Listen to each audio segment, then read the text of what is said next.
Welcome to my channel, Advanced Learner Studio. Today's podcast, English Listening Practice Podcast, topic name is Storytelling Techniques in English. I'm really excited about today's topic. We're diving into something, well, fundamental, isn't it? Storytelling. I mean, think about it. Whether you're writing a novel, crafting a short story, maybe a movie script, or even just, sharing a funny anecdote with a friend. The way we tell stories.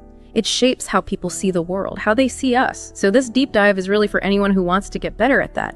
Writers, speakers, maybe just dreamers who want their stories to stick, to really resonate. We're going to unpack the techniques that make a story not just good, but truly unforgettable, actually impactful. It's so true. Storytelling, it's really more than just entertainment, isn't it? It's basic to how we make sense of everything, of life itself. Go back to the earliest campfires, passing down wisdom, warnings, history, right up to today. With all the digital media, stories have always been the main way we share what's important, inspire action, build empathy. It's not just a skill. It's like, it's wired into us, a core human thing. And doing it in English, what an opportunity. It's such a rich language, isn't it? So much nuance, rhythm, this huge vocabulary. It really is a playground for creativity. A well-told story in English, it can make you laugh out loud, bring you to tears, or even, spur you into action. But okay, let's unpack this. How do you actually do that? How do you go from just an idea or a sequence of events to crafting something powerful, something that lasts? What are the building blocks? It's definitely a journey, but a really rewarding one. And that's exactly what we're getting into today. We'll break down the key techniques, and importantly, we'll use lots of examples, not just saying what they are, but really showing how they work. This isn't about abstract theory. It's about discovering the tools, the tricks, the magic, if you like, of great storytelling. The goal is to give you practical things you can use to make your own stories better, whether you write them down or tell them out loud. Okay, so where do we start? Maybe with something that seems obvious, but it's everything, really. The absolute foundation. Knowing your audience, it's not just a nice to have, it's the bedrock of connection. Before you write a single word or even plan what you're going to say, you have to ask, who is this for? Who am I talking to? Because that answer, it shapes everything else. The tone, the words you choose, the themes, the examples, even how long the story should be. And that's why it's just so critical. Tailoring your story means it hits home. It resonates. Otherwise, you might completely miss the mark. Think about telling a story to young kids. It needs simplicity, right? A sense of wonder, clear lessons, but not preachy ones. It has to be approachable, imaginative, grab their attention. Lots of repetition, maybe, bright images. But for adult, you can explore complexity, grit, moral gray areas. You can use richer language, more layers, subtler meanings. Knowing who you're talking to lets you dial everything in just right, so it lands emotionally and intellectually. About meeting them where they are, acknowledging their experience, how they think and feel. That's such an important difference. Let's make it practical. For kids, like you said, simple sentences, vivid imagery, clear morals woven in gently, no heavy stuff. Imagine Pip the hedgehog, not a normal hedgehog, right? His spines are rainbow colored, they glow like a disco ball. He lives in a giggling forest, gets told by the great oak to find the starflower to light up the woods. So he goes on this little quest, dodging grumpy toads, singing with fireflies, finds the flower, makes the forest shine, and the point. He learns his unique colors are his magic. Self-acceptance, see? Yeah. Playful tone, simple words, bright pictures, clear moral, but it's part of the fun. Right. Now flip that for an adult audience. You can go deeper, maybe darker, more introspective. The language can be richer, the story structure more complex, the takeaways less obvious, more open to interpretation. Let's take Philip. He's an accountant, day job, gray cubicle, spreadsheets, soul-crushing stuff.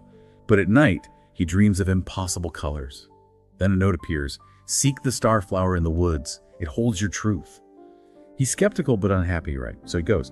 The woods are messy, shadows whisper doubts, roots trip him up. It's not whimsical, it's a bit unsettling. He finds a flower, yeah, but it's not overtly magical, it just glows faintly.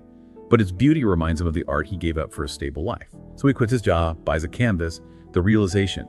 Truth isn't a destination, it's a dare. It's something you embrace. See the difference.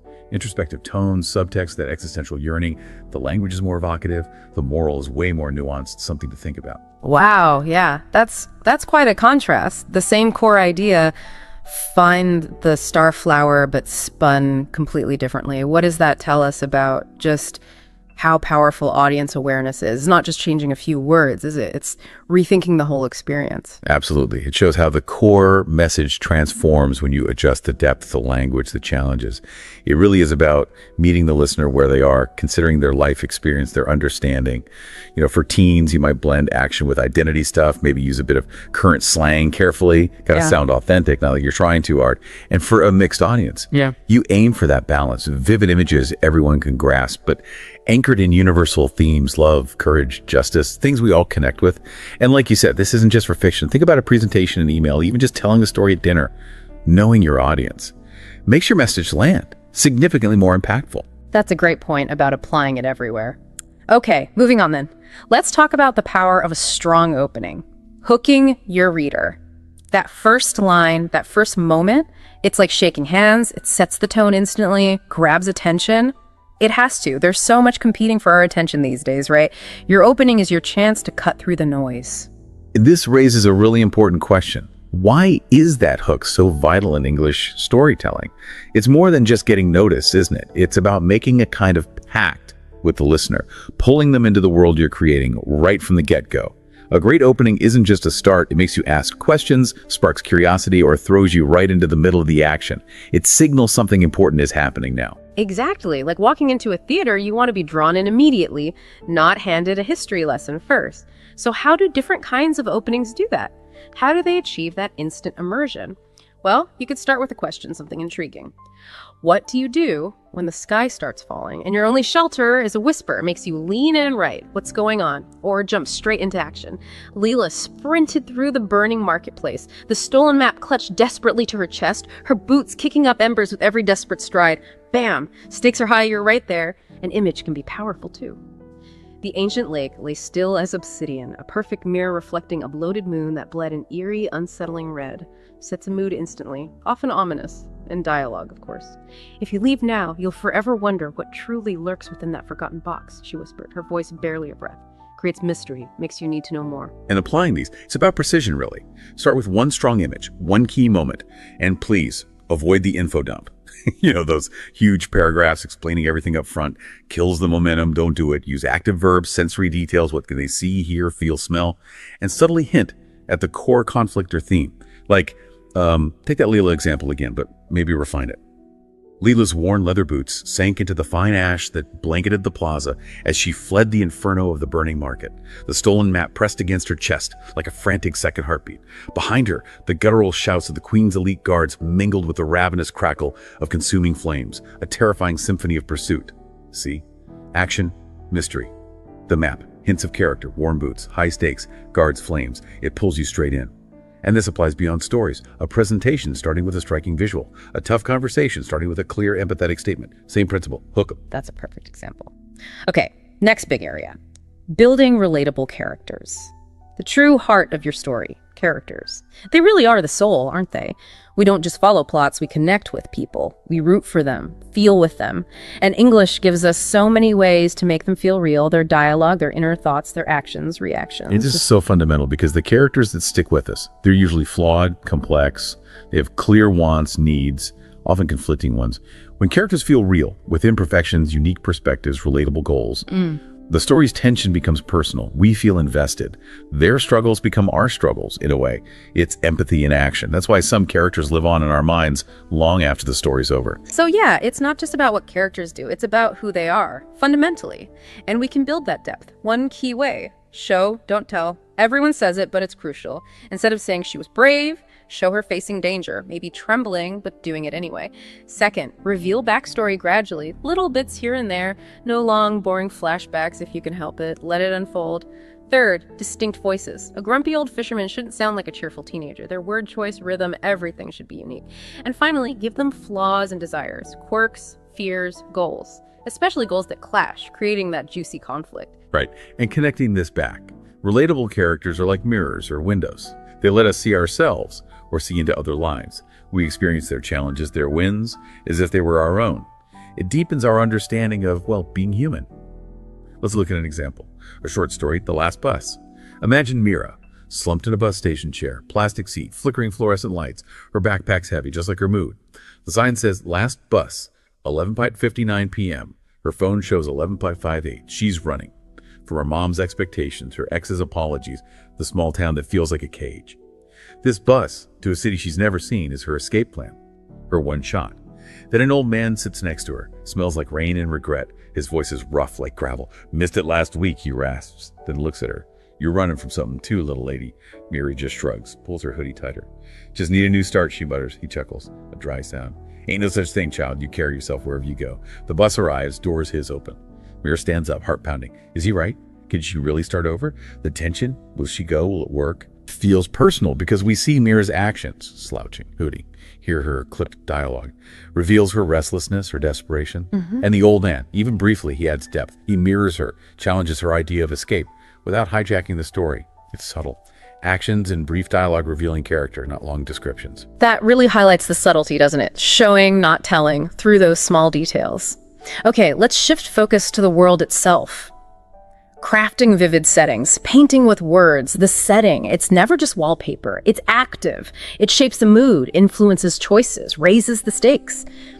And with English, using sensory details, metaphors, precise words, you can make any place feel real. A gritty city, a cozy village. You can put the listener there. Exactly. The goal is immersion, making the listener feel like they're breathing the air, standing beside the characters.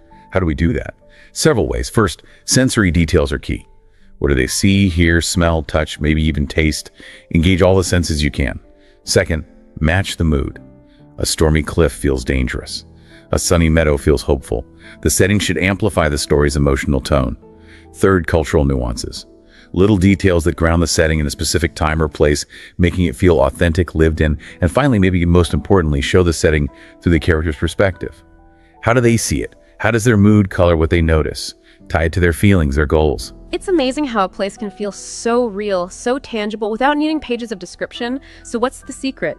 Making it sing without drowning the listener in details. Let's try a sci-fi setting. Neon Spire.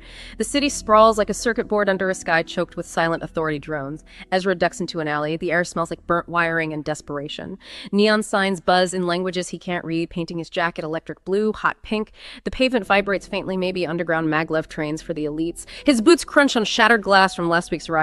He clutches a data chip. In Neon Spire, information is currency. He's either a successful thief or he's dead. What's great there is the precision. Specific nouns like maglev trains, authority drones instantly build that world. Much better than vague terms. And the sensory details pull you in the smell, the buzzing signs, the vibration, the crunch of glass. And crucially, it's all filtered through Ezra's experience. The city isn't just a place, it's a threat. Tied directly to the stakes. It feels dangerous because he feels the danger. The key takeaway: be specific. Avoid overloading with adjectives. One strong, vivid detail often beats 3 weak ones. Create an impression, don't just list things. Precision. Got it. All right, let's unpack this. A good story isn't just stuff happening, it needs a skeleton, right? A plot structure.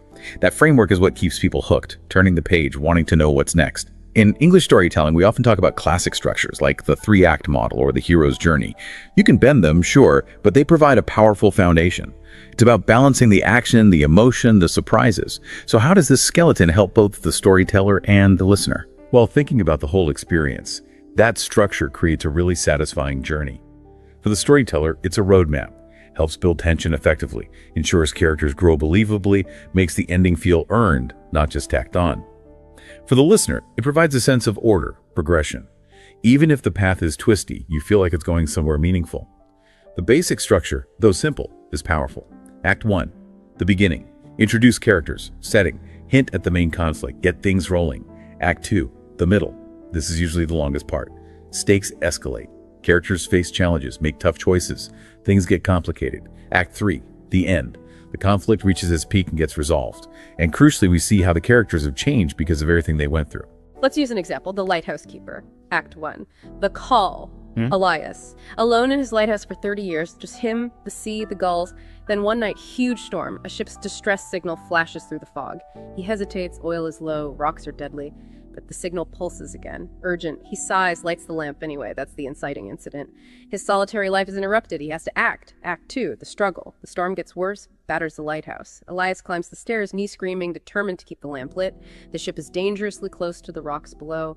He remembers the last ship he failed to save, the screams.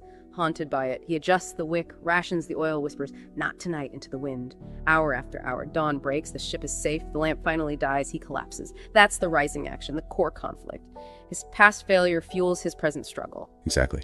And then Act 3, the resolution. The townspeople cheer him as a hero, but he just waves them off. Prefers his quiet.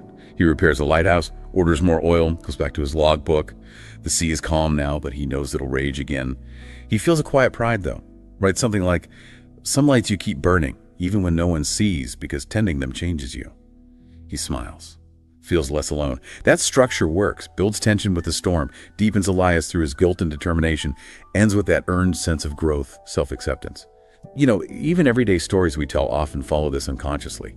Setup, rising action, resolution. It just feels right. So to use it well, start with a clear, inciting incident, raise the stakes in the middle, and make sure the ending shows real character transformation. Makes the journey worthwhile. That's a beautiful example of structure, giving shape and meaning.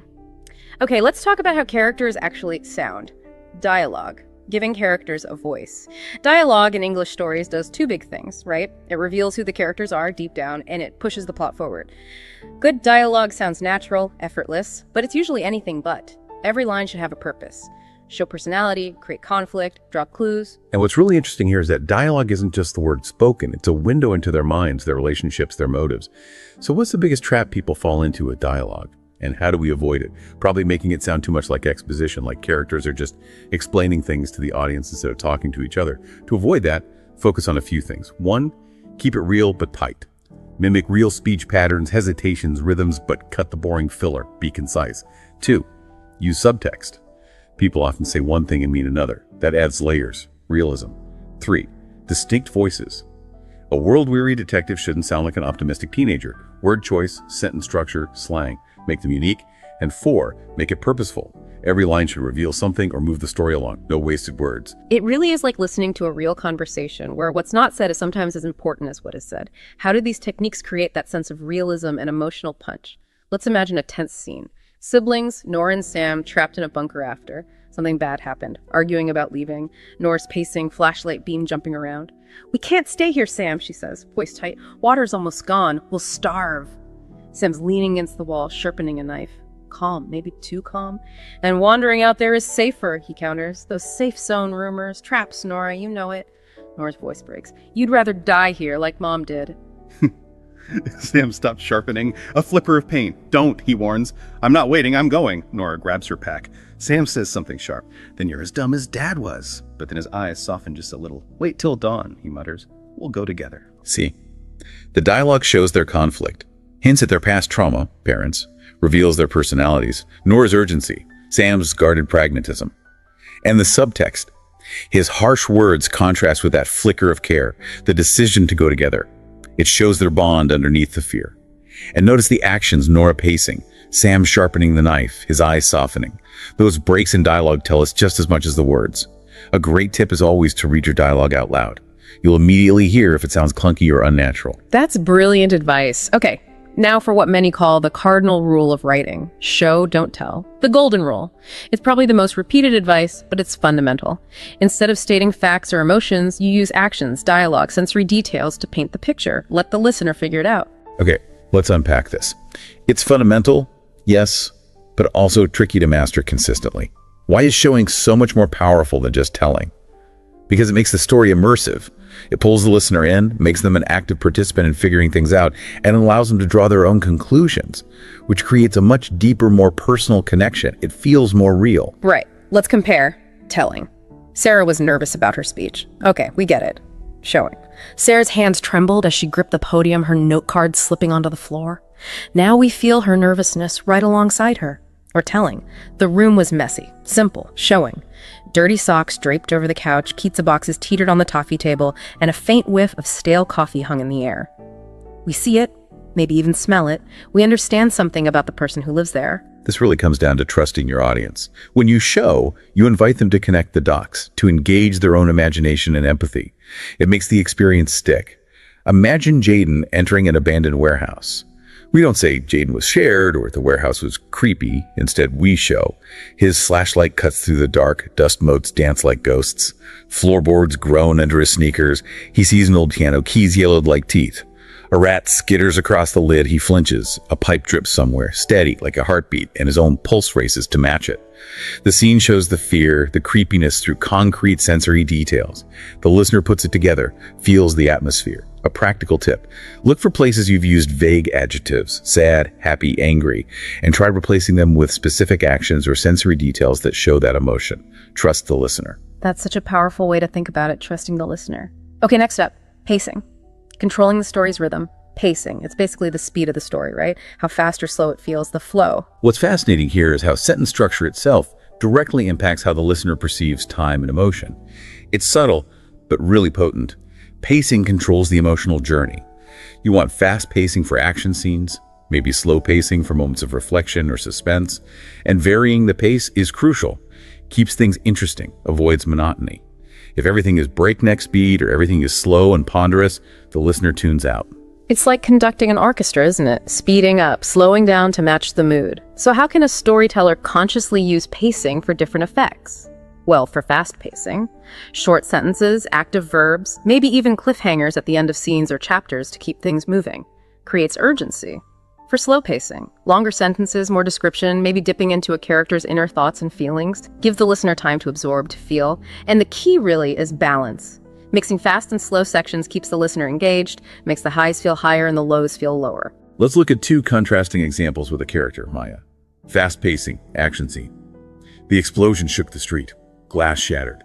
Maya dove behind a car, her pulse hammering. Footsteps pounded closer. She gripped her knife, breath shallow. A shadow loomed. Now or never, she lunged. Short, punchy sentences. Active verbs. Relentless forward motion mimics the adrenaline rush. Now, slow pacing, reflective scene. Maya sat on the rooftop, the city's lights sprawling below like a sea of stars. Her knife rested beside her, still stained with yesterday's fight. She wondered if her sister, lost in the chaos 3 years ago, ever looked at the same sky. The wind carried a faint chill, whispering memories she couldn't quite grasp. Longer sentences here. More introspection, sensory details. Lights, stained knife, chill wind. Create space for grief, contemplation. So you can consciously use short sentences for tension, longer ones for reflection, and ending scenes with a question or a twist. Great way to keep people hooked while varying that rhythm. Match the pace to the emotional arc. That contrast really makes the effect clear. Okay, this next one is where a story goes from just entertaining to something deeper, something that stays with you. Themes and symbolism, adding depth. A truly great story usually says something about life, right? Themes like love, loss, courage, betrayal give it meaning. And symbols, objects, colors, recurring images can reinforce those ideas subtly. And connecting this to why stories resonate. Themes and symbols tap into universal human experiences. That's what gives them a timeless quality. But the key word is subtly. You want them to enrich the story, add layers, not beat the listener over the head with a message. It shouldn't feel like a lecture. Common themes might be, say, the search for identity, maybe symbolized by a broken mirror, or freedom, symbolized by a bird flying from a cage, or betrayal, maybe a dropped wedding ring. These symbols work because they carry emotional weight. So how do you weave these deeper meanings in without being too obvious or preachy? How do you let the listener discover them? Let's take the red scarf. A story about Clara, a young refugee. She wears her mother's frayed red scarf constantly. It's the last thing her mother gave her before everything changed. The scarf is faded, worn, but she clutches it. In the camp, another kid offers her bread for it. It's just cloth, he says, but Clara refuses. To her, it's not just cloth, it's her mother's laugh, her songs, her promise to meet again. She holds on to it, like a flag of hope, the story says. The scarf isn't just mentioned once, it appears at key moments. It physically represents her connection to her mother, her past, and her resilience. The theme of holding on to hope emerges through the symbol, naturally. That's a perfect example. To apply this first, choose a theme that means something to you, something you genuinely want to explore. Then, find a symbol that connects organically to that theme, like the scarf representing memory and hope. And then weave it into key moments. Don't force it into every scene. Let the theme emerge through the character's actions, choices, their journey. Allow the listener the satisfaction of connecting the dots themselves. It's much more powerful that way. Absolutely.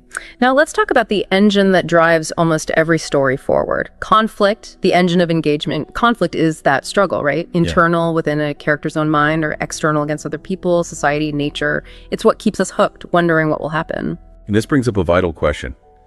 How do storytellers create conflicts that feel genuinely important? Ones that have real weight? It comes down to tying the conflict to significant personal consequences for the character. What do they stand to lose? What are they fighting for? And layering conflicts adds so much depth, makes the story richer, more complex, more engaging. We usually talk about a few main types: character versus character, hero versus villain, rivals; character versus self, internal struggles, doubt, fear, moral dilemmas; character versus society, fighting against unfair rules or expectations; and character versus nature, survival stories, battling storms or beasts. Often stories combine these. So, for building a really gripping story, it's not just about what happens, but the obstacles characters face and how those obstacles challenge them on different levels, inside and out. Let's look at Kale the thief again. He needs to steal a gem from a guarded temple to save his sister. Okay, that's external conflict. Him versus the guards, the temple security, character versus character society. We see him hiding, guards patrolling, his hands shaking, immediate danger, but there's more. He's haunted by guilt from a past betrayal. He swore never again, but now he has to break that vow to save his sister. That's internal conflict, character versus self, his own principles versus his love for his sister.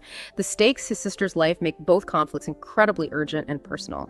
We care because he cares so much and he's torn. Exactly. To use this well, identify your main conflict. Then add another layer, maybe an internal struggle that complicates the external one, or vice versa. Always raise the stakes by linking the conflicts to things the character deeply cares about. Make it personal. That's what hooks the audience emotionally.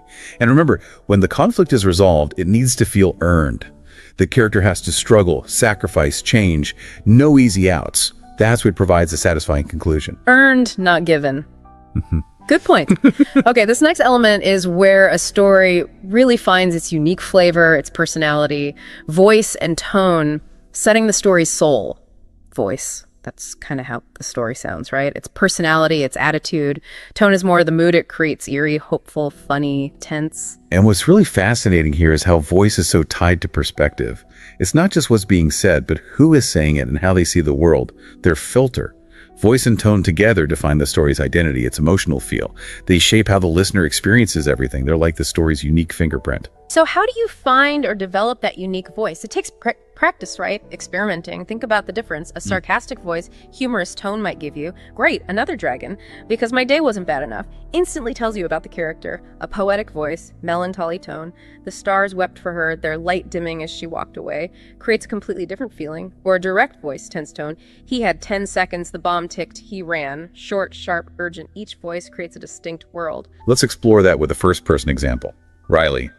A reluctant hero, snarky voice. Ooh. So I'm supposed to save the world. Me, Riley, the kid who can't even save his algebra grade. The prophecy says, I'm chosen, but the only thing I've chosen lately is pepperoni over sausage. Now I'm stuck with a rusty sword, a talking cat who hates me, and a demon army knocking. Awesome. Riley's voice is relatable, funny, it sets a light tone even with high stakes. The first person makes it feel intimate, like he's confiding in you. To use this effectively, pick a voice that fits your story's content and theme. Match the tone to the mood you want to create. Use word choice, sentence structure, rhythm consistently to reflect that narrator's personality. Though the voice can also subtly shift as the character grows or changes, which adds another layer. That really shows how voice creates connection. Okay, now for the moment it all builds to climaxes and resolutions sticking the landing. The climax, that's the peak, right? Maximum tension. Everything hangs in the balance. The resolution, that's tying things up, showing the aftermath, the change. And thinking about satisfaction. A strong climax should feel like it was always coming, yet still surprise you somehow. It's that peak emotional moment and the resolution. You should provide closure, but not necessarily be perfectly neat.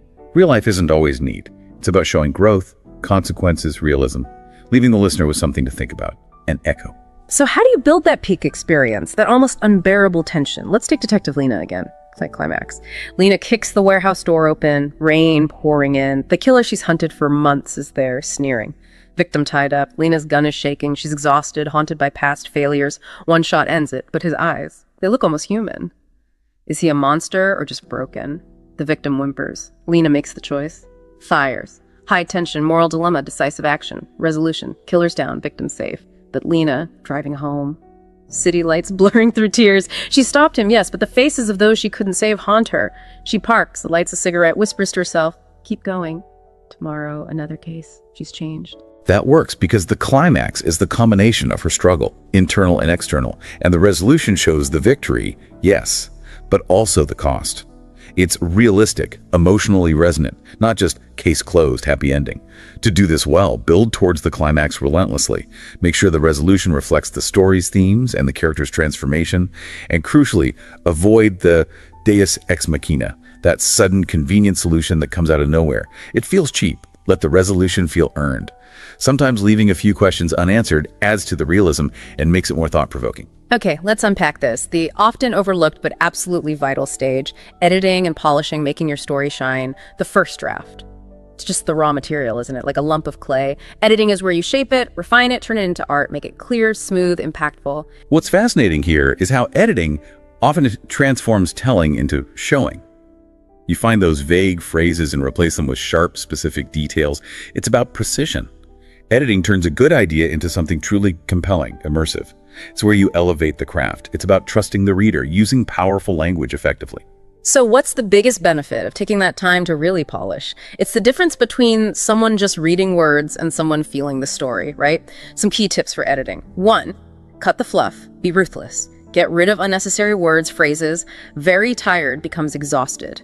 Tighter is usually better. 2, vary sentences. Mix short and long for rhythm. Avoid sounding monotonous. 3, check consistency. Do characters sound like themselves throughout? Do plot details line up? No contradictions. 4, read it aloud. Seriously, this is huge. You catch awkward phrasing, pacing issues, repetition you didn't notice when reading silently. Let's see a quick before and after. Before, the man was very scared, and he ran really fast through the dark forest that was creepy. He was thinking about how he didn't want to die. Okay, functional. After, terror gripped Daniel as he sprinted through the shadowed forest, branches clawing his face. Death wasn't an option, not tonight. Much tighter, more vivid, more immersive. Shows the fear instead of just stating it. To make editing work, try letting the draft sit for a bit. Come back with fresh eyes. Focus on one thing per pass, maybe structure first, then dialogue, then word choice, and get feedback. Ask trusted readers. They'll spot things you missed. Polish until every word feels necessary. Fresh eyes and feedback crucial. Okay, here's where it gets really interesting. Breaking the mold. Experimenting with structure. Breaking the rules. Once you know the rules, you can start bending them, right? Traditional structures are great, but English storytelling also allows for playing with form. Non-linear stories, stories told through letters or emails, multiple viewpoints. And this raises the question, when is breaking the rules actually a good idea? It's justified when the form itself helps tell the story better. When it enhances the theme or mirrors the character's journey, making it more impactful, not just confusing. Experimental structures can make a story stand out, serve the narrative in unique ways, maybe mimic how memory works or show different sides of the truth. So what's the key to making it work? Not just being weird for the sake of it. It has to serve the story's purpose, right? Let's take that nonlinear story, Pieces of Us. It jumps in time, starts now. Finding her letter in the attic. If you're reading this, I'm gone. Handshake. Jumps to 10 years ago, laughing together by a bonfire. Happy memory. Jumps to yesterday. Hospital room whispered, don't forget me. Painful recent memory. Jumps to 5 years ago. A bitter fight. Regret. Back to now. Reading the end of the letter. I loved you even when it hurt. He's alone, piecing together their broken past. The fragmented structure isn't random. It mirrors his fragmented memory, his guilt, making the emotional impact much stronger. Exactly. So think about using nonlinear timelines if they reflect a character's trauma or confusion. Try epistolary formats, letters, emails for intimacy, or alternating narrators for different perspectives on the same events. The golden rule is, form follows function. The experimental structure should deepen the story's meaning or emotional power, not just be a gimmick. Form follows function. Love that. Okay, one last crucial point, especially today. Cultural sensitivity. Telling inclusive stories. English is global. Your stories can reach people everywhere. So it's vital to be mindful of cultural nuances, avoid harmful stereotypes, and strive for authentic, respectful representation. And connecting this to the bigger picture, culturally sensitive storytelling builds bridges. It fosters empathy, breaks down barriers. It's about giving diverse characters full, rich lives in your stories, not just making them token appearances or relying on lazy caricatures. Doing the research into cultures, histories, perspectives is essential for telling stories that feel true and respectful. So how do we make sure our stories connect across cultures thoughtfully? Let's imagine Aisha, a young artist, in a bustling market. She adjusts her hijab, sketching the scene. The air buzzes with Urdu and Punjabi. Vendors haggle over mangoes, spices. A boy bumps into her, asks, tourist. Aisha laughs, born here, just like you. She shows him her sketch of the market's energy. He looks surprised, then nods. You see us, he says simply. The scene uses specific details. He draws languages, market goods to celebrate her culture without stereotyping. The interaction feels real, warm, and the boy's line, "You see us," highlights that universal need for recognition and respect. That's a beautiful example. To apply this, research carefully. Avoid tokenism, give diverse characters meaningful roles and full arcs. And if you can, seek feedback from sensitivity readers from the culture you're writing about. Their insights are invaluable. Ultimately, it's about reflecting universal human experiences: love, loss, hope, struggle within specific cultural contexts, making your stories resonate widely and respectfully. We have covered so much ground today. A real deep dive into, 15 storytelling techniques? From knowing your audience right at the start, all the way through crafting characters, settings, plot, dialogue, and finally, editing and polishing, even breaking the rules thoughtfully. We've seen how each piece contributes to building a compelling narrative. Storytelling really is a craft, isn't it? Something you can learn, practice, master. It's that bridge between your imagination and your audience. It absolutely is. And it's an invitation, really, to play with language, experiment with form, and most of all, tell the stories that truly matter to you. Because when a story comes from a place of authenticity, when it matters to you, it has this incredible power to matter to someone else too, to connect. So as we wrap up, maybe think about this. What story will you tell today? What idea is buzzing inside you, waiting to find its voice? Thank you so much for joining us on this deep dive into storytelling techniques. If you enjoyed this exploration, please remember to like, share, and subscribe to this YouTube channel for more deep dives into fascinating topics.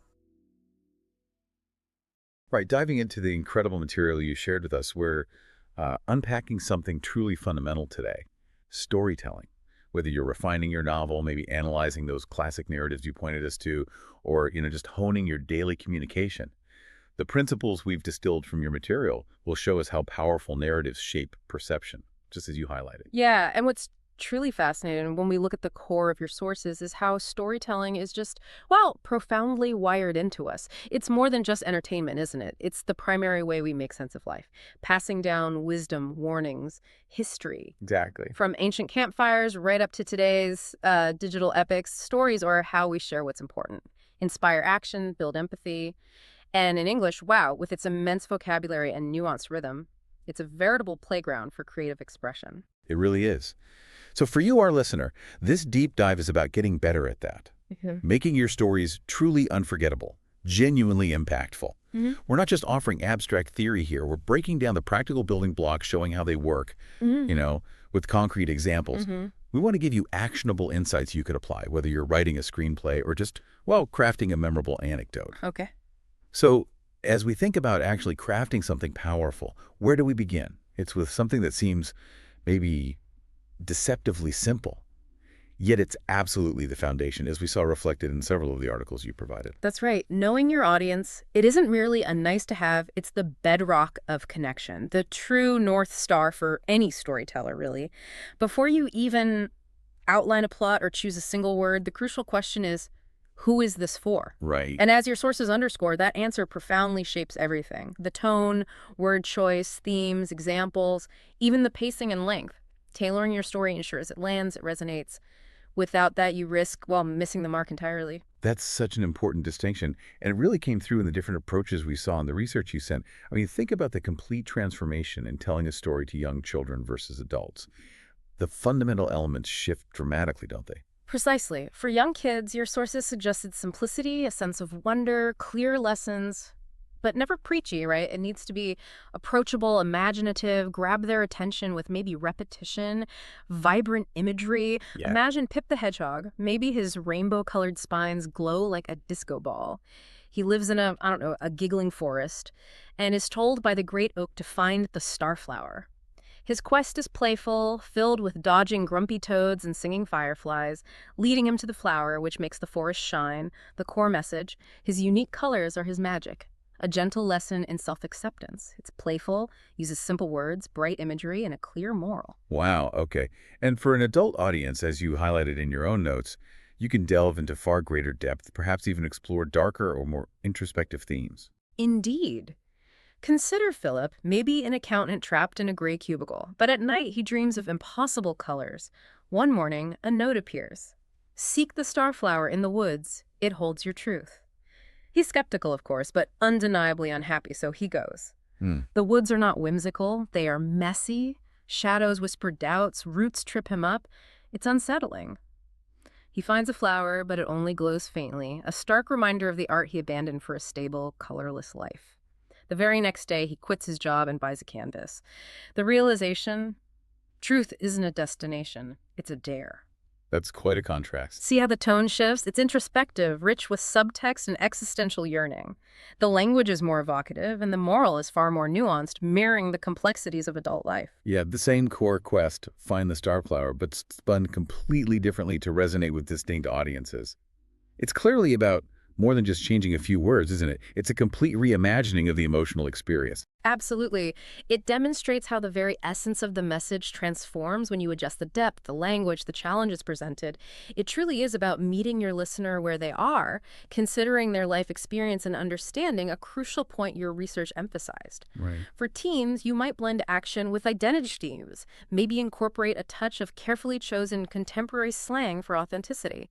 For a mixed audience, the goal is balanced, vivid images everyone can grasp, anchored in universal themes like love, courage, or justice.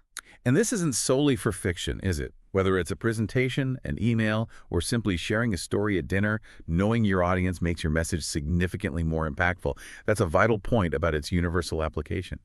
Okay, building on that idea of connection, what happens when we think about how a story actually starts? A strong opening, hooking your audience, that first line, that first moment, it's like shaking hands, isn't it? It sets the tone instantly. And it has to cut through the immense competition for our attention today. Oh, definitely. Yeah. This brings up a critical question, especially in English storytelling. Why is that hook so incredibly vital? It's more than just getting noticed, as some of your sources explored. It's about making an immediate pact with the listener, pulling them into the world you're creating from the very first breath. Yeah. A great opening isn't just a beginning. It provokes questions, sparks curiosity, or throws you right into the heart of the action. It signals that something important is unfolding now. Exactly. Like walking into a theater, you want to be drawn in immediately, not handed a long historical preamble first. So how do different types of openings achieve that instant immersion? What are the subtle tricks at play there? Well, you could begin with an intriguing question that demands an answer. What do you do when the sky starts falling and your only shelter is a whisper? It instantly makes you lean in, doesn't it? It does. Or plunge straight into action. Leela sprinted through the burning marketplace, the stolen map clutched desperately to her chest, her boots kicking up embers with every frantic stride. Bam! Stakes are immediately high, you're right there. A powerful image can also be profoundly effective. The ancient lake lay still as obsidian, a perfect mirror reflecting a bloated moon that bled an eerie, unsettling red. That sets a mood instantly, often ominous, hinting at what's to come. Yeah. And of course, dialogue, as you identified in some of your examples. If you leave now, you'll forever wonder what truly lurks within that forgotten box, she whispered, her voice barely a breath. Creates instant mystery, compels you to know more. And applying these effectively, as we saw in the more advanced pieces you sent, it's all about precision, isn't it? Getting it just right. Absolutely. Start with one strong image, one key moment that encapsulates the tension or mystery, and please avoid the common pitfall of the info dump. Oh, yeah. Those heavy paragraphs explaining everything up front, they kill momentum. Instead, use active verbs, sensory details. What can they see, hear, feel, smell?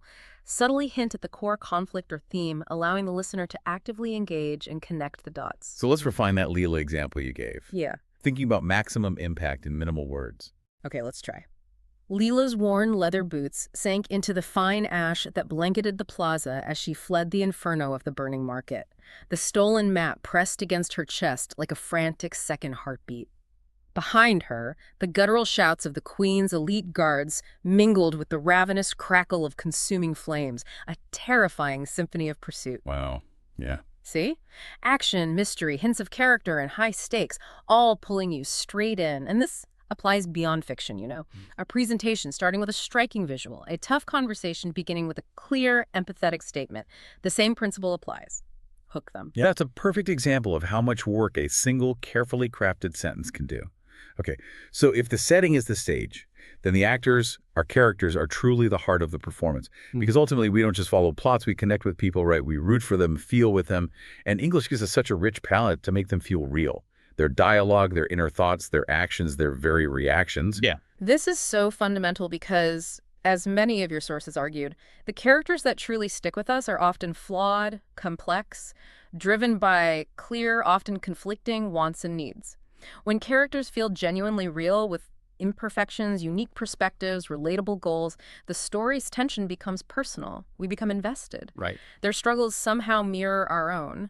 It's empathy in action. That's why some characters live on in our minds long after the story's over. So yes, it's not just about what characters do, but profoundly about who they are at their core. And we can build that depth. So what are the key techniques for achieving that authentic characterization without resorting to, like, lengthy descriptions? Okay, one key way, as your material repeatedly emphasized, show, don't tell. Instead of simply stating she was brave, show her trembling slightly as she faces danger, but doing it anyway. Second, reveal backstory gradually, in small, impactful bits. Avoid long, boring flashbacks if possible. Let it unfold naturally. Third, give them distinct voices. A grumpy old fisherman shouldn't sound like a cheerful teenager. Their word choice, rhythm, even their unique slang should differentiate them. Definitely. And finally, give them compelling flaws and desires, quirks, fears, and clear goals, especially goals that clash, creating that juicy internal or external conflict we crave. That's spot on. And connecting this back, relatable characters are like mirrors or windows, aren't they? They let us see ourselves reflected in their struggles or gain insight into other lives. We experience their challenges and triumphs as if they were our own. It deepens our understanding of, well, being human. Let's look at an example that demonstrates this subtlety, similar to the slice-of-life narratives you shared. Imagine Mira slumped in a bus station chair. The plastic seat cold, fluorescent lights flickering. Her backpack feels heavy, mirroring her mood. The sign flashes, "Last bus, 11:59 p.m." Her phone shows 11:458. She's running from her mom's expectations, her ex's apologies, the small town that feels like a cage. Okay. This bus to a city she's never seen is her desperate escape plan, her one shot. Then an old man sits next to her, smelling faintly of rain and regret. His voice is rough, like gravel. "Missed it last week," he rasps, then turns to her. "You're running from something too, little lady." Oh. Mira just shrugs, pulls her hoodie tighter. "Just need a new start," she mutters. He chuckles, a dry sound. "Ain't no such thing, child. You carry yourself wherever you go." The bus hisses to a stop, doors open. Mira stands, heart pounding. Is he right? Can she really start over? The tension isn't just in the time, but in her internal struggle. That feels incredibly personal. The sense of Mira's desperation is palpable there. It does, because we see Mira's actions. Slouching, hoodie pulled tight. Her terse dialogue reveals her restlessness, her desperation. And the old man, even in a brief exchange, adds unexpected depth. He mirrors her conflict, challenges her idea of escape without hijacking her story. It's those subtle actions and brief, purposeful dialogue that reveal character rather than long, descriptive passages. That really highlights the power of subtlety, doesn't it? Showing, not telling, through those small telling details. Okay, let's shift focus now to the world itself. Crafting vivid settings, painting with words. Ah, the setting. It's never just wallpaper, is it? As your note suggested, it's an active participant. It shapes the mood, influences choices, raises the stakes. And with English, leveraging sensory details, metaphors, precise vocabulary, you can make any place feel tangibly real. Whether it's a gritty city or a cozy village, you can literally transport the listener there. Exactly. The goal is complete immersion, making the listener feel like they're breathing the same air, standing right beside the characters. So beyond just listing features, how do we truly achieve that? What are the advanced techniques for bringing a place to life? Several ways, all emphasizing sensory engagement. First, sensory details are paramount. What do they see, hear, smell, touch, perhaps even taste? Engage all the senses you can. Right. All of them. Second, match the mood. A stormy cliff should feel dangerous and isolating, while a sunny meadow evokes hope and tranquility. The setting should amplify the story's emotional tone. Third, cultural nuances. Those specific, granular details that ground the setting in a particular time or place, making it feel authentic, lived in, not just a generic backdrop. Okay. And finally, and perhaps most importantly, show the setting through the character's perspective. How do they see it? How does their mood or their specific goal color what they notice? Tie it directly to their feelings, their objectives. It's amazing how a place can feel so real, so tangible, without needing pages of description.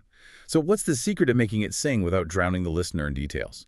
Let's try a sci-fi setting, maybe similar to the speculative fiction concepts you explored. Neon Spire. The city sprawls like a shattered circuit board under a sky choked with silent authority drones. Ezra ducks into a shadowed alley. The air here smells like burnt wiring and desperation. Jagged neon signs buzz in languages he can't read, painting his worn jacket electric blue, hot pink. The pavement vibrates faintly, perhaps the hum of underground maglev trains for the elites. His boots crunch on splintered glass from last week's riots, a testament to broken promises. He clutches a data chip, the city's neon spire information currency. He's either a successful thief or he's dead by dawn. What's so powerful there is the precision. Specific nouns, not vague terms, instantly build that world. And it's all filtered through Ezra's direct experience, which immediately makes the environment feel like a character itself. Exactly. The sensory details, the smell, the buzzing signs, the vibration, the crunch of glass pull you in without over-explaining. And crucially, it's all filtered through Ezra's urgent experience. The city isn't just a place, it's a living threat tied directly to the stakes he faces. It feels dangerous because he feels the danger. Right. The key takeaway: be specific.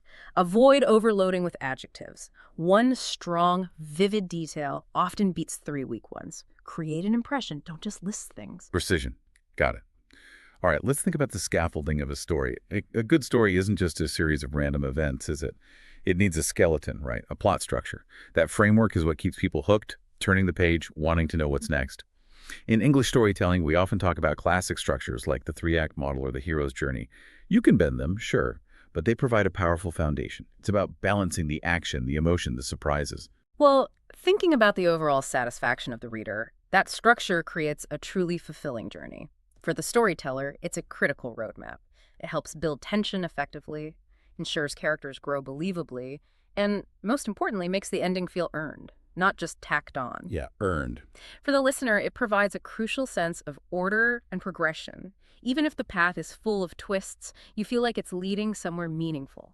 We all know the 3-act structure provides a robust skeleton, but for our listener who's maybe already familiar with these foundations, the real deep dive is in mastering the inciting incident, right? Not just as a plot point, but as the moment that fundamentally shatters a character's equilibrium and sets an irreversible path.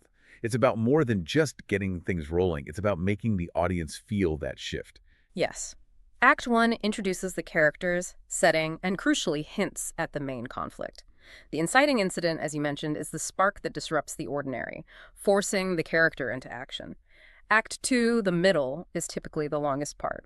Stakes escalate dramatically, characters face mounting challenges, make tough choices, things get complicated. The messy middle. Exactly. Act 3, the end, sees the conflict reach its peak and ultimately get resolved.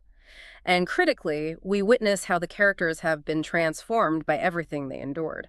Okay, let's use an example to illustrate this, maybe a familiar narrative structure from one of your classic storytelling examples. The Lighthouse Keeper, Act 1, the call to action. Right. Elias, alone in his lighthouse for 30 years. Then one night, a colossal storm rolls in. A ship's distress signal flashes through the impenetrable fog. He hesitates. Oil is low, the rocks below are treacherous, but the signal pulses again, urgent, desperate.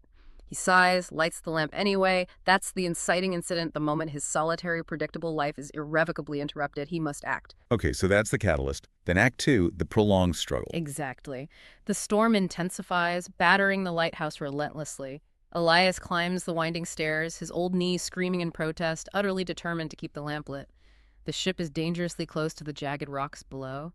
He's haunted by the memory of the last ship he failed to save, the screams echoing in his mind. Ah, the backstory feeding in. Right. He meticulously adjusts the wick, rations the precious oil, whispering, "Not tonight," into the howling wind.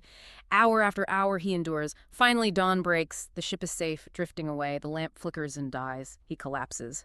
That's the rising action, the core conflict, where his past failure fuels his present struggle, escalating the stakes. And then Act 3, the resolution, where we see the lasting impact of that struggle. Right. The townspeople cheer him as a hero, but he merely waves them off, preferring his quiet solitude. He methodically repairs the lighthouse, orders more oil, returns to his worn logbook. The sea is calm now, but he knows it will rage again. He feels a quiet, earned pride. He writes something like, "Some lights you keep burning even when no one sees because tending them changes you." He smiles, feeling less alone. That's beautiful. That structure works because it meticulously builds tension with the storm, deepens Elias through his guilt and determination, and concludes with that earned sense of growth and self-acceptance. Even the everyday stories we tell often unconsciously follow this. Setup, rising action, resolution. It just feels inherently right. So to master it. Start with a clear, impactful, inciting incident, relentlessly raise the stakes in the middle, and ensure the ending shows genuine character transformation. That truly makes a journey worthwhile. That's a great summary of how structure gives shape and profound meaning. Okay, let's talk about how characters actually sound. Dialogue. Giving characters a voice, making them jump off the page. Dialogue in English stories achieves two big things, often simultaneously. It reveals who the characters are deep down, and it propels the plot forward. Good dialogue sounds natural, effortless, but as your sources highlighted, it's usually anything but right. Right. It's crafted. Every line should have a distinct purpose: to show personality, create conflict, or drop crucial clues. And what's really interesting here is that dialogue isn't just the words spoken. It's a window into their minds, their relationships, their unspoken motives. So what's the biggest trap people fall into with dialogue, especially when they're trying to move the story along? Yeah. And how do we expertly avoid it? Probably the most common pitfall, as we discussed in some of your notes, is making it sound too much like exposition characters just explaining things to the audience instead of genuinely interacting. The info dump dialogue, yeah. Yeah, exactly. To avoid that, focus on a few things. 1, keep it real but concise. Mimic real speech patterns, hesitations, rhythms, even interruptions, but ruthlessly cut the boring filler. 2, master subtext. People rarely say exactly what they mean. What's unsaid is often more powerful than what is said, adding layers of realism and intrigue. Subtext. 3, cultivate distinct voices. A world-weary detective should never sound like an optimistic teenager. Their word choice, sentence structure, their slang, it should set them apart. And 4, ensure it's purposeful. Every line should either reveal something about a character or advance the story. No wasted words. It really is like listening to a real conversation where what's not said is sometimes as important as what is said. How do these techniques create that sense of realism and emotional punch that separates the good from the truly great? Let's imagine a tense scene, maybe similar to the suspenseful material you shared. Siblings, Nora and Sam, trapped in a bunker after a catastrophe, arguing about venturing outside. Nora's pacing, her flashlight beam jumping around the cramped space. "We can't stay here, Sam," she says, voice tight with desperation. "Water's almost gone. We'll starve." Okay, the stakes are clear. Sam's leaning against the cold concrete wall, meticulously sharpening a hunting knife. He's calm, maybe too calm. "And wandering out there is safer," he counters, his voice flat. "Those safe zone rumors. Traps, Nora, you know it." Nora's voice breaks, raw with grief. "You'd rather die here like Mom did." Oh, harsh. Sam stops sharpening, a flicker of pain, a fleeting, almost imperceptible emotion crossing his face. "Don't," he warns, his voice low. Nora grabs her pack. "I'm not waiting, I'm going." Sam's response is sharp, laced with unspoken fear. "Then you're as dumb as Dad was." But then his eyes soften, just a fraction. "Wait till dawn," he mutters, the knife now resting. "We'll go together." Wow. See how the dialogue instantly shows their conflict, hints at their shared trauma, reveals their distinct personalities? Nora's urgency, Sam's guarded pragmatism. And the subtext is beautiful. His harsh words clash with that subtle flicker of care, leading to his decision to go together. Shows their underlying bond, even amidst the fear. And notice the actions. Nora pacing, Sam sharpening the knife, his eyes softening. Those nonverbal cues tell us just as much as the words themselves. A crucial, practical tip, often overlooked. Always read your dialogue out loud. You'll immediately catch awkward phrasing, unnatural rhythms, or repetition you didn't notice when reading silently. That's brilliant advice. Okay, now for what many call the cardinal rule of writing, golden rule, as one of your sources phrased it. Show, don't tell. It's probably the most repeated advice, but it's absolutely fundamental, isn't it? Instead of stating facts or emotions directly, you use actions, dialogue, sensory details to paint the picture. You let the listener figure it out. Okay, let's delve deeper into this. It's fundamental, yes, but also notoriously tricky to master consistently. Why is showing so much more powerful than just telling, especially for our, well, informed listener? Because it makes the story genuinely immersive. It pulls the listener in, transforms them into an active participant in figuring things out. Right. And, crucially, allows them to draw their own conclusions, which creates a much deeper, more personal, and more memorable connection to the material. It's about trusting your audience. It feels more real, doesn't it? As if you're experiencing it firsthand. Exactly. Let's compare. Telling. Sarah was nervous about her speech. Okay, we get it, but it's distant, showing. Sarah's hands trembled visibly as she gripped the podium, her note card slipping onto the floor with a soft thwack. Now we feel her nervousness right alongside her. Much better. Or telling. The room was messy, simple but generic, showing. Dirty socks draped over the reading lamp, empty pizza boxes teetered precariously on the coffee table, and a faint, sweet whiff of stale coffee hung in the air. We see it, maybe even smell it. We immediately understand something about the person who lives there, all without a single explicit judgment. Yeah. This truly comes down to trusting your audience. When you show, you invite them to connect the dots, to engage their own imagination and empathy. It makes the experience stick. That's such a powerful way to think about it. Trusting the listener to do some of the work. It's what makes a story truly collaborative. Imagine Jaden entering an abandoned warehouse. We don't say Jaden was scared or the warehouse was creepy. Instead, we show his flashlight beam cut a narrow, trembling path through the cavernous dark. Dust motes danced like hesitant ghosts in the lone shaft of light. Floorboards groaned under his sneakers with every cautious step. He saw an old piano, its keys yellowed like decaying teeth. A rat skittered across the lid, startling him, and he flinched instinctively. A pipe dripped somewhere in the echoing silence, steady like a heartbeat, and his own pulse raced to match it. Very effective. The scene powerfully shows the fear, the creepiness, through concrete sensory details in Jaden's reactions. The listener pieces it together, feels the atmosphere. Practical tip: look for places where you've used vague adjectives, sad, happy, angry, and try replacing them with specific actions or sensory details that show that emotion. Trust the listener. Okay, next up, a crucial element in maintaining that engagement. Yep. Pacing. Controlling the story's rhythm. Pacing, as you outlined in your notes, is basically the speed of the story, right? How fast or slow it feels. The flow. Yeah, and what's truly fascinating here is how sentence structure itself directly impacts how the listener perceives time and emotion. It's a subtle but really potent tool. Pacing controls the emotional journey of the audience. You want fast pacing for action scenes, perhaps slow pacing for moments of profound reflection or suspense. Right. And varying the pace is absolutely crucial. It keeps things interesting, avoids monotony. If everything is breakneck speed or everything is slow and ponderous, the listener will inevitably tune out. It's like conducting an orchestra, isn't it? Speeding up, slowing down to match the mood, to evoke specific feelings. So, for our listener, how can a storyteller consciously use pacing for distinct effects, making it a deliberate choice rather than an accidental outcome? Well, for fast pacing, employ short, punchy sentences, active verbs, maybe even cliffhangers at the end of scenes or sections to create a relentless forward momentum. Creates regency, excitement. Okay. For slow pacing, use longer, more complex sentences, incorporate rich description, perhaps delve deeply into a character's inner thoughts and feelings. This allows the listener time to absorb, to feel, to contemplate. And the absolute key, as your materials highlighted, is balance. Mixing fast and slow sections keeps the listener engaged, makes the highs feel higher, and the lows feel more profound. So let's look at two contrasting examples of the character, say, Maya, to really make that clear. Okay. Fast-pacing action scene. The explosion shook the entire street. Glass shattered. Maya instinctively dove behind a derelict car. Her pulse hammered against her ribs. Footsteps pounded closer, echoing. She gripped her knife. Breath shallow, ragged. A menacing shadow loomed. Now or never, she lunged. Very quick, very immediate. Notice the short, punchy sentences, the active verbs. Relentless forward motion mimics the adrenaline rush. Now slow pacing, a reflective scene.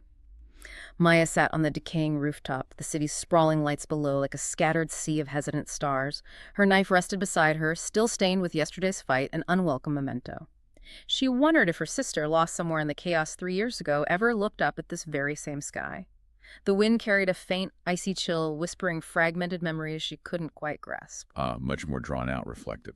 Longer sentences here, more introspection, sensory details like the lights, the knife, the chill wind, all creating space for grief and contemplation. So you can consciously use short sentences for tension, longer ones for reflection, and ending scenes with a question or a subtle twist. It's a great way to keep people hooked while varying that rhythm. Match the pace to the emotional arc you want to create. That contrast really makes the effect clear. Okay, this next one is where a story goes from just entertaining to something much deeper, something that truly stays with you, resonates beyond the narrative. Themes and symbolism, adding layers of depth. A truly great story usually says something profound about life, right?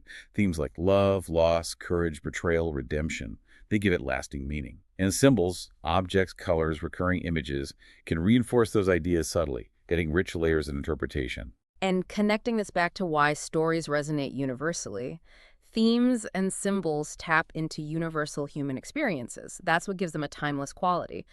The crucial word, as your notes emphasized, is subtly. You want them to enrich the story, add layers, not bash the listener over the head with a message. It should never feel like a lecture. Right, no sledgehammers. Exactly. Common themes might be, say, the search for identity, maybe subtly symbolized by a broken mirror, or freedom, powerfully symbolized by a bird flying from a cage, or betrayal, perhaps a dropped wedding ring at a pivotal moment. These symbols work because they carry inherent emotional weight and recognition. So how do you expertly weave these deeper meanings into a story without being too obvious or preachy? How do you allow the listener the satisfaction of discovering them for themselves? Let's take The Red Scarf, a story maybe about Clara, a young refugee. She wears her mother's frayed red scarf constantly, clutching it tightly. It's the last tangible thing her mother gave her before everything in their world changed. The scarf is faded, worn thin, but she clings to it. In the crowded, chaotic camp, another child offers her a precious piece of bread for it. "It's just cloth," he says with a shrug. But Clara refuses vehemently. To her, it's not just cloth. It's her mother's echoing laugh, her lullabies, her promise to meet again someday. She holds on to it like a fragile flag of hope, the story implies. The scarf isn't merely mentioned once. It reappears at key emotional moments. It physically represents her enduring connection to her mother, her past, her fierce resilience. The universal theme of holding on to hope emerges naturally through this deeply personal symbol. That's a perfect example of subtle, powerful symbolism that elevates the entire story. To effectively apply this, first choose a theme that genuinely resonates with you, something you deeply want to explore. Then find a symbol that connects organically to that theme, like the scarf representing memory and enduring hope. And then weave it into key moments, but never force it into every scene. Let the theme emerge organically through the characters' actions, choices, their entire journey. Always allow the listener the satisfaction of connecting the dots themselves. It's infinitely more powerful that way. Absolutely. Now let's talk about the engine that drives almost every story forward. Conflict. The engine of engagement.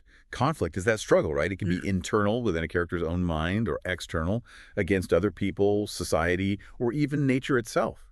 It's what keeps us utterly hooked, wondering what will happen next, as you identified in the suspense narratives. And this brings up the vital question that your more advanced sources touched upon. How do storytellers create conflicts that feel genuinely important, ones that have real, visceral weight? It comes down to meticulously tying the conflict to significant personal consequences for the character. What do they truly stand to lose? What are they fighting for? Good stakes. Exactly. And layering conflicts adds so much depth, makes the story richer, more complex, far more engaging. We usually talk about a few main types: character versus character, hero versus villain, rivals, character versus self, internal struggles, doubt, fear, moral dilemmas. Right. Character versus society, fighting against unfair rules or expectations, and character versus nature, survival stories, battling storms or beasts. Often the most compelling stories skillfully combine these. So for building a truly gripping story, it's not just about what happens, but the layers of obstacles characters face and how those obstacles challenge them on different levels, both inside and out. It's about those personal stakes. Let's look at Kale, the thief, again, maybe from a different perspective. He needs to steal a priceless gem from a heavily guarded temple to save his ailing sister. Okay, that's immediate external conflict. Him versus the guards, the temple's formidable security character versus society. Yeah, classic setup. We visualize him hiding in the shadows, guards patrolling, his hands shaking, immediate, tangible danger. But there's a deeper layer, an internal struggle. He's haunted by the crippling guilt from a past betrayal. He swore never again to break a vow, but now he must break that sacred vow, that personal code, to save his sister. That's powerful internal conflict, character versus self. His own deeply held principles clash with his profound love for his sister. The stakes, his sister's life, make both conflicts incredibly urgent and intensely personal.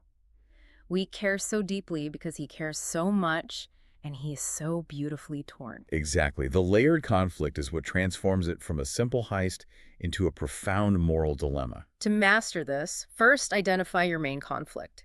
Then skillfully add another layer, perhaps an internal struggle that complicates the external one, or vice versa. Always raise the stakes by intimately linking the conflicts to things the character deeply cares about. Make it personal. That's what hooks the audience emotionally and makes them feel invested. Yep. And remember, when the conflict is ultimately resolved, it needs to feel earned. The character must struggle, perhaps sacrifice, fundamentally change. There are no easy outs. That's what provides a truly satisfying and memorable conclusion. Earned, not given. That's a crucial point. Okay. Yeah. This next element is where a story really finds its unique flavor, its Yeah. personality, its soul, voice and tone. Ah, yes. Voice, that's implicitly how the story sounds, isn't it? Its personality, its attitude. Tone, meanwhile, is more about the overall mood it creates. Eerie, hopeful, funny, tense. And what's really fascinating here, as your more advanced stylistic analyses touched on, is how voice is so intrinsically tied to perspective. It's not just what's being said, but profoundly who is saying it and how they filter the world through their unique lens.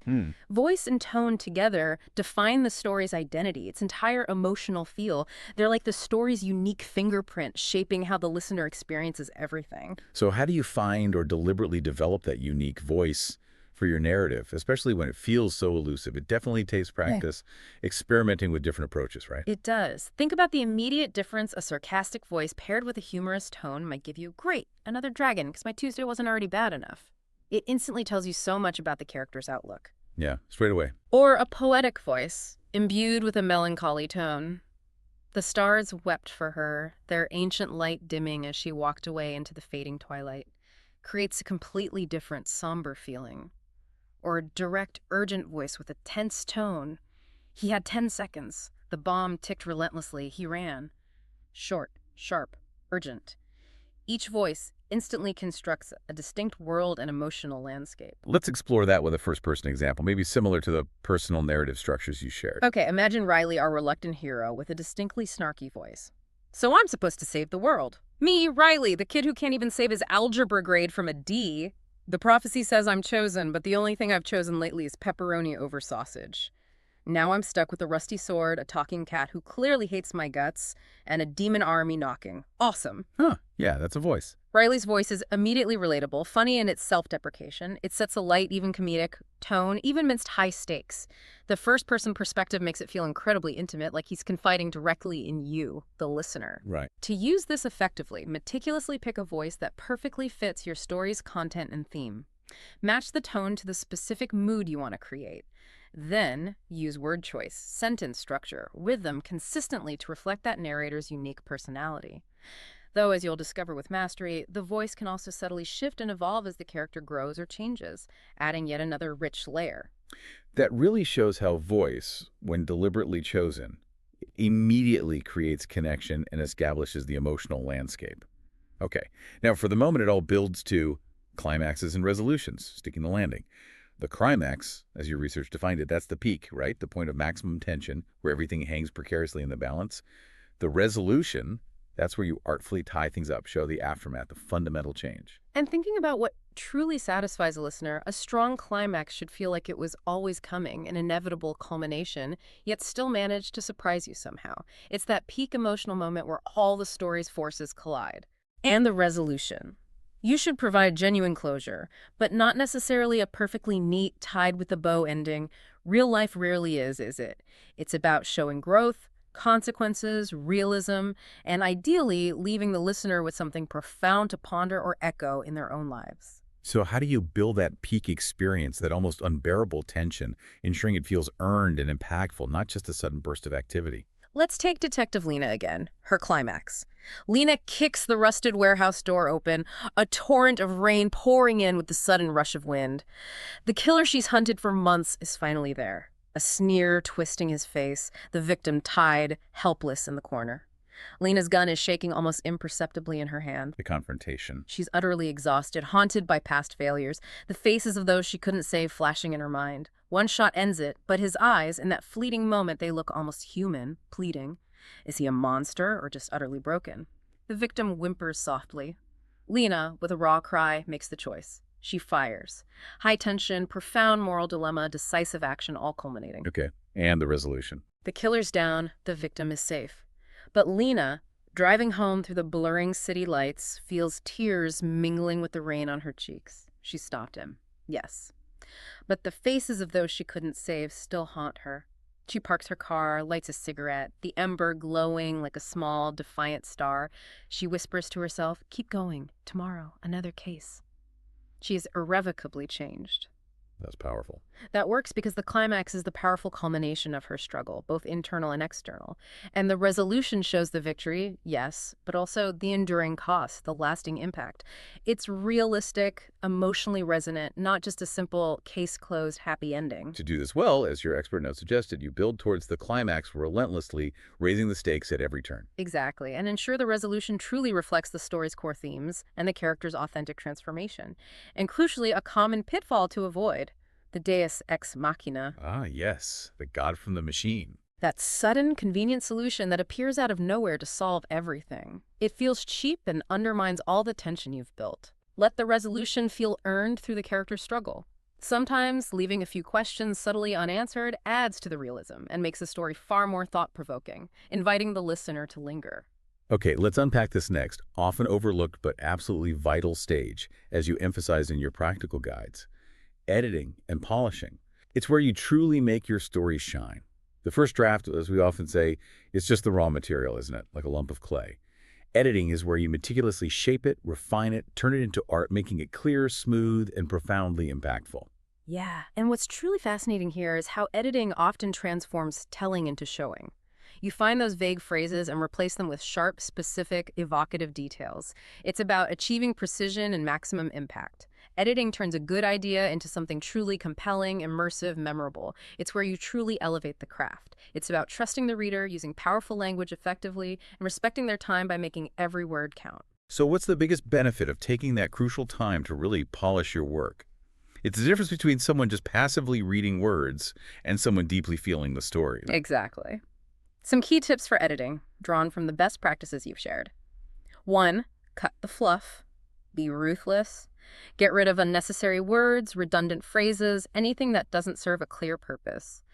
Very tired becomes exhausted. Tighter. Tighter is almost always better. 2.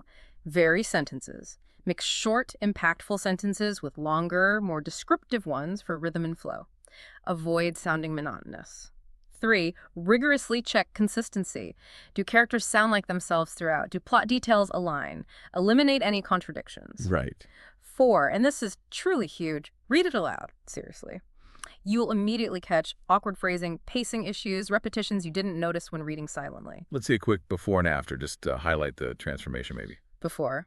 The man was very scared, and he ran really fast through the dark forest. That was creepy. He was thinking about how he didn't want to die. Okay. Functional, but not exactly gripping. It's flat. At after. Terror gripped Daniels. He sprinted wildly through the shadowed forest, desperate branches clawing at his face. Death wasn't an option. Not tonight. Much tighter, more vivid, more immersive. Shows the fear and urgency instead of just stating it. Yeah, big difference. To make editing truly work for you, try letting the draft sit for a bit, even a day or two. Come back to it with fresh eyes. Focus on one specific thing per pass. Maybe structure first, then dialogue, then word choice, then grammar. And critically, get feedback. Ask trusted readers, perhaps those from the writing groups you mentioned. They'll spot things you missed. Polish until every single word feels necessary and powerful. Fresh eyes and objective feedback are absolutely crucial. Okay, here's where it gets really interesting for those looking to push boundaries, as we saw in some of the experimental narrative examples you've collected. Breaking the mold. Experimenting with structure, deliberately breaking the rules. Once you truly know the rules, you can start bending them, right? Traditional structures are fantastic foundations, but English storytelling also allows for playing with form. Non-linear stories, narratives told through letters or emails, multiple viewpoints, even stream of consciousness. And this raises the profound question, when is breaking the rules actually a good idea? It's justified when the unconventional form itself helps tell the story better, when it fundamentally enhances the theme or mirrors the character's journey, making it more impactful, not just confusing. Right, it has to serve a purpose. Experimental structures can make a story truly stand out, serve the narrative in unique ways, perhaps mimicking how memory works, or revealing different conflicting sides of the truth. So what's the key to making it work? It can't just be about being weird for the sake of it, can it? It truly has to serve the story's purpose. Exactly. Let's take that non-linear story example, Pieces of Us, which felt so raw in your notes. It jumps frantically in time. It starts now. Finding her faded letter in the dusty attic. If you're reading this, I'm gone, the first line reads, his hand shaking. It then jumps back to 10 years ago.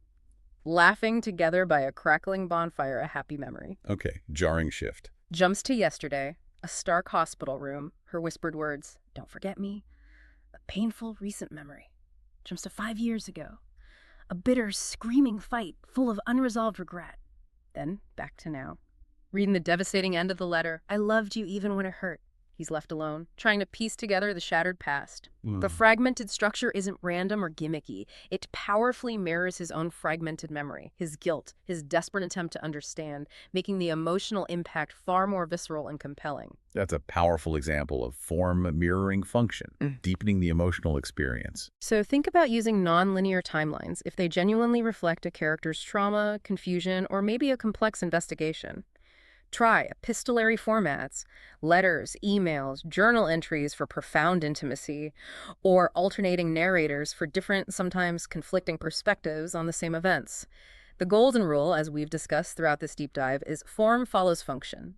The experimental structure should always deepen the story's meaning or emotional power, not just be a distracting gimmick. Form follows function. Love that.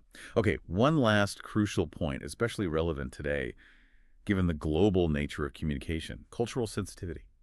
Telling inclusive stories. Yes, English is a global language, and your stories, as you've observed, can potentially reach people everywhere. So it's absolutely vital to be mindful of cultural nuances, actively avoid harmful stereotypes, and strive for authentic, respectful representation. And connecting this to the bigger picture, culturally sensitive storytelling builds crucial bridges between people. It fosters empathy, breaks down barriers, allows for deeper understanding. It really does. It's about giving diverse characters full, rich, complex lives in your stories, not just making them token appearances or relying on lazy caricatures. Doing thorough research into different cultures, histories, perspectives is essential for telling stories that feel true, respectful, and genuinely resonate. So for our listener, how do we make sure our stories connect across cultures thoughtfully and authentically without resorting to cliches or superficiality? Let's imagine Aisha, maybe a young artist in a bustling, vibrant market. She subtly adjusts her hijab, her eyes keenly sketching the scene around her. The air buzzes with the murmur of Urdu and Punjabi. Vendors passionately haggle over piles of sweet mangoes and fragrant spices. A young boy accidentally bumps into her, then asks, "Tourist?" Aisha laughs, a warm, genuine sound. "Born here, just like you." She shows him her rapid sketch, capturing the vibrant energy of the market. He looks surprised, then nods slowly. "You see us," he says simply, a hint of wonder in his voice. You see us. That's powerful. The scene uses specific, authentic details, languages, market goods, attire to celebrate her culture without resorting to stereotypes.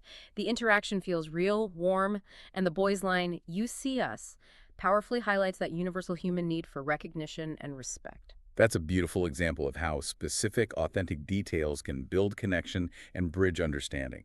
To apply this, research meticulously. Actively avoid tokenism and commit to giving diverse characters meaningful roles and full, complex arcs. And if you can, seek feedback from sensitivity readers from the culture you're writing about. Their insights are truly invaluable for nuanced representation. Ultimately, it's about reflecting universal human experiences: love, loss, hope, struggle within specific, richly detailed cultural contexts, making your stories resonate widely and respectfully, as your own prompt suggested. Wow. We've covered so much ground today. A truly expansive deep dive into essential storytelling techniques, from understanding your audience right at the start, all the way through crafting compelling characters, immersive settings, dynamic plot structures, authentic dialogue, and finally, the vital stages of editing and polishing, even thoughtfully breaking the rules. We've explored how each piece contributes to building a powerful, resonant narrative. Yeah, and if we connect this to the bigger picture that your entire collection of sources points towards, storytelling really is a learnable craft, isn't it? Something you can meticulously learn, practice, and ultimately master. It's that profound bridge between your imagination and your audience. And it's an invitation, truly, to play with language, experiment with form, and most of all, tell the stories that truly matter to you. That authenticity. Because when a story comes from a place of authenticity, when it genuinely matters to you, it has this incredible, almost magical power to matter to someone else, too, to connect on a deeply human level. So as we wrap up this deep dive, maybe think about this. What story will you tell today? What idea is buzzing inside you, waiting to find its powerful, resonant voice?